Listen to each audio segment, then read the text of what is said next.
Halo teman-teman, kita lanjut lagi tutorialnya. Sekarang kita perlu membuat satu file API dengan nama register. Karena kita sudah buat file connection ke database, step berikutnya kita tinggal panggil file connect. Bisa dengan include atau required. Jadi, beda include dan required. Pada dasarnya, fungsi include dan required memiliki kegunaan yang sama. Hanya saja, pada fungsi include, jika file yang disertakan ternyata tidak ditemukan, karena lokasi yang salah atau memang file tidak ada, maka program atau perintah PHP selanjutnya akan tetap dijalankan, walaupun ditampilkan error. Sedangkan required, jika file yang disertakan tidak ditemukan, karena lokasi yang salah atau memang file tidak ada, maka program atau perintah PHP selanjutnya tidak akan dijalankan. Jadi di sini kita akan menggunakan required saja ya. Baik, kita buat file dengan nama register.php. Lokasinya masih sama dengan file connect.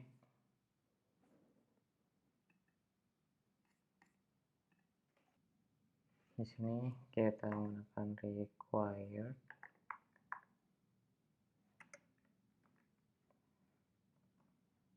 Dimana foldernya app news connect.php.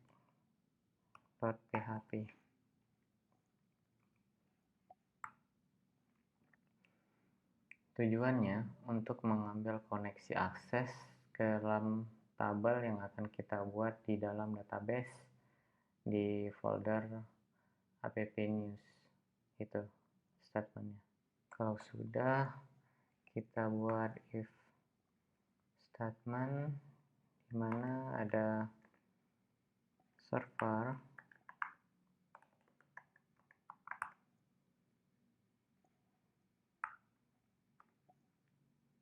request method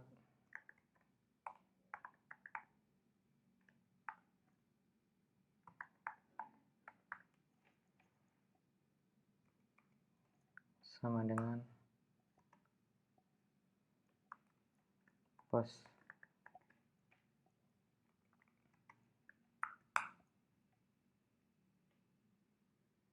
Jadi kondisinya kita mengakses ke dalam server. Servernya itu kalau kita buat di API bisa dipanggil dengan request method. Request method ini mempunyai beberapa metode. Ada put, ada post, delete, dan lain-lain. Sekarang kita menggunakan postnya aja. Kemudian di sini ada respon dengan array history.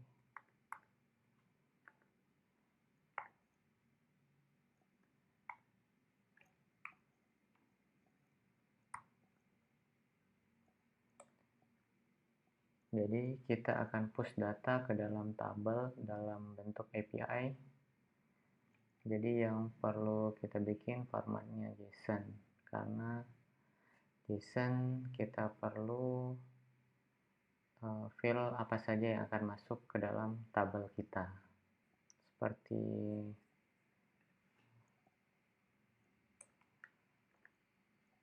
surname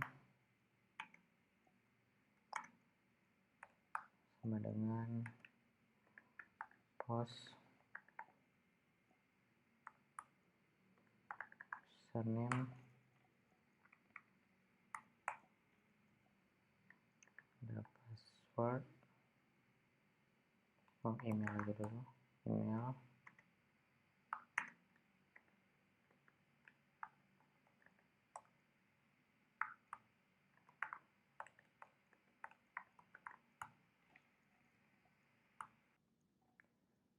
dan yang terakhir password. memakai post.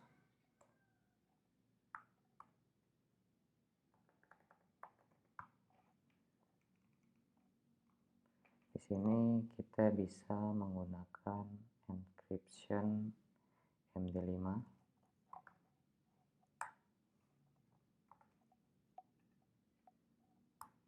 Kita bisa melakukan penyimpanan data. Jadi di sini kita buat variabel insert.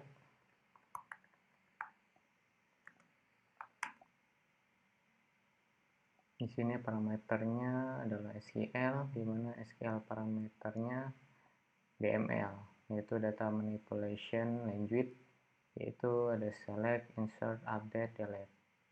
Insert otomatis kita masukin data ke dalam tabel yang telah kita buat, nama tabelnya user.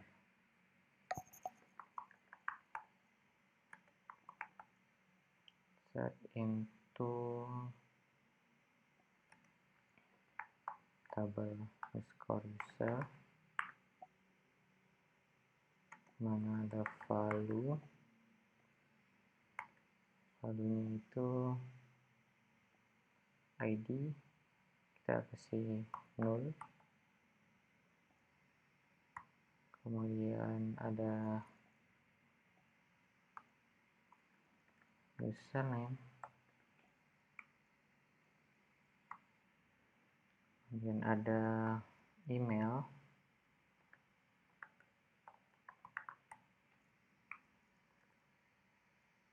selanjutnya password,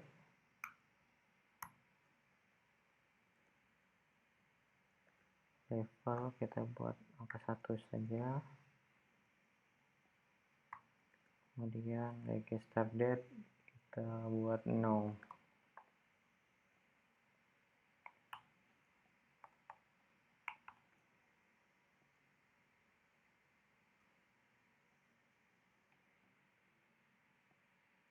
Kita belum buat titik komanya, kita ketik 2. Kemudian kita panggil status kondisi apakah berhasil atau tidak dengan memanggil JSON encode. Kita bisa panggil dengan statement MySQL query.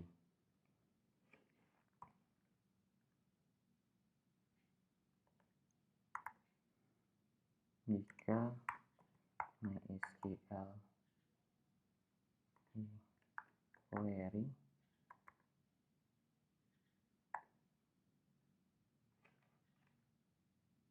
jadi di MySQL query ini mempunyai dua parameter, yaitu ada variabel connect.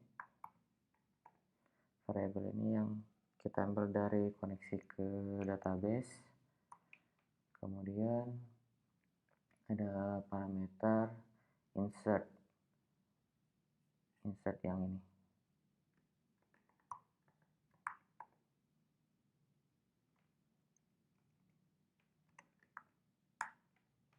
Selanjutnya kita akan membuat variabel respon. Variabel respon ini memiliki value. Misalnya kita kasih dengan nilai 1. Kemudian kita juga membuat respon pesan.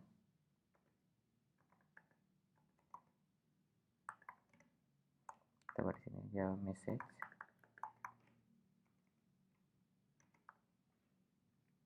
Dimana pesannya, misalnya kita membuat registernya sukses.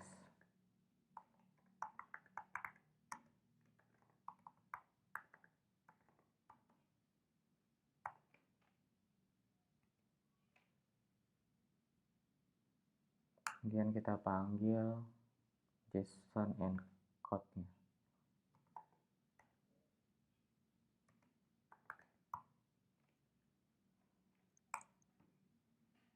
Kita buat nilainya yaitu respon.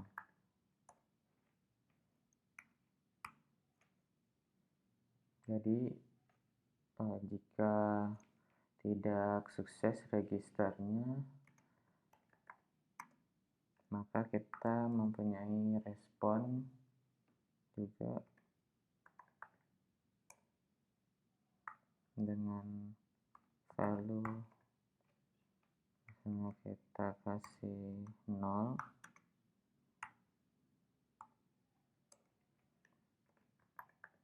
untuk respon pesannya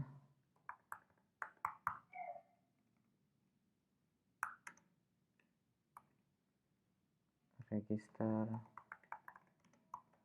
not successful. Kemudian kita panggil JSON encode ya, dan nilainya respon juga.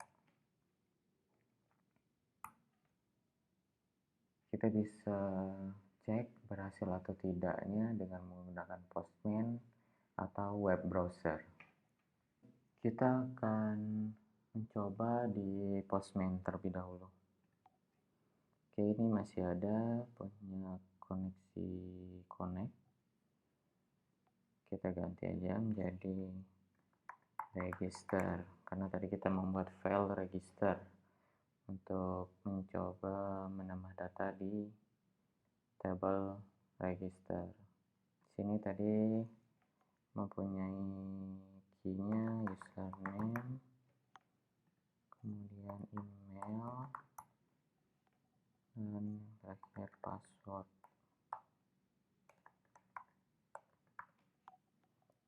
Username misalnya kita bisa membuat dengan nama admin, email admin@gmail.com, kemudian ada password, kita buat 123 aja. Oke, coba kita send. Maaf, di sini masih ada error di line 6. Kita cek ke subline text-nya. Line 6 di sini. Kemudian ada juga ini. Oke, jangan lupa di save. Kemudian kita kembali lagi ke Postman. Kita send. Oke, di sini sudah ada keterangannya connecting successful dengan nilai message-nya register successful, nilainya 1. Baik, sekarang kita coba juga di web browser. Di web browser kita copy paste saja. Oke, keterangannya di sini connection successful. Kemudian kita juga bisa cek di localhost. Kita pakai IP-nya ini, kita copy, kemudian kita paste dengan phpMyAdmin. Tadi kita menggunakan database app news, kemudian tabel user. Oke, untuk username admin sudah bisa ditambah di sini. Kemudian kita juga bisa menambah data lagi dengan user dan email. Kita menggunakan Postman lagi. Oke, datanya sudah masuk. Kita cek kembali ke phpMyAdmin. Oke, di sini data dengan username dan email, di mana emailnya ini sama. Jadi sebenarnya ini menjadi isu di mana email ada yang sama. Jadi kita akan buat contraflow atau if statement di dalam API.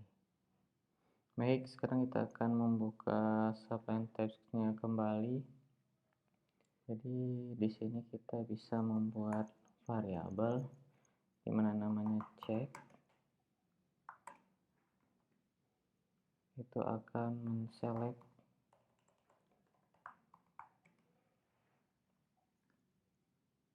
tabel user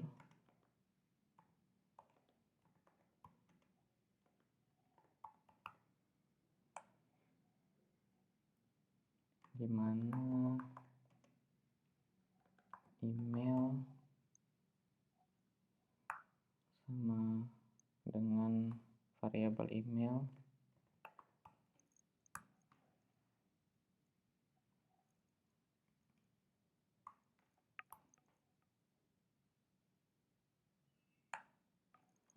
Kemudian ada variabel result,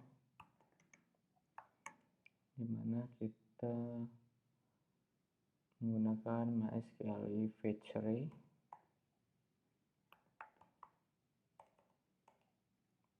MySQL fetch array. Di dalamnya ada MySQL query.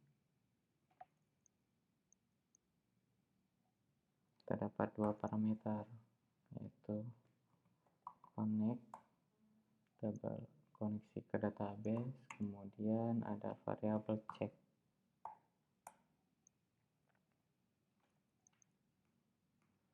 Nah, di sini kita juga membuat contraflow.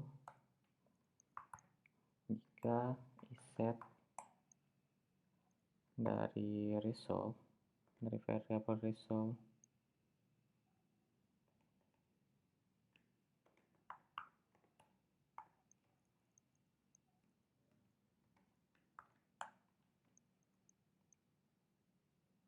memiliki variabel respon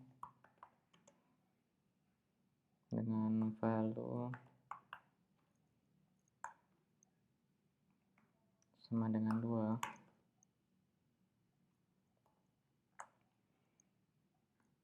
dia memiliki respon message-nya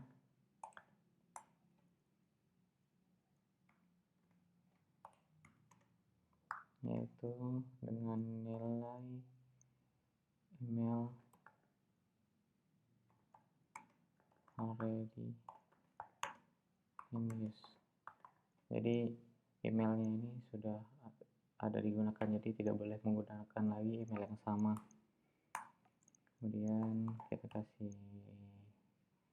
nilai JSON encode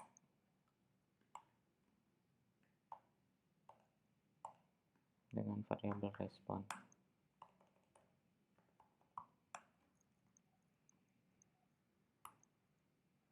Kemudian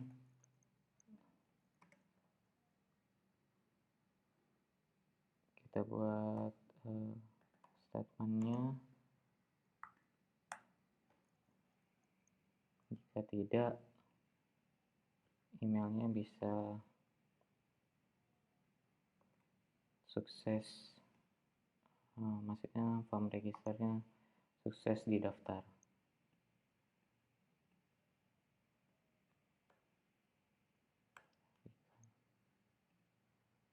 Baik, kalau sudah kita tes di Postman.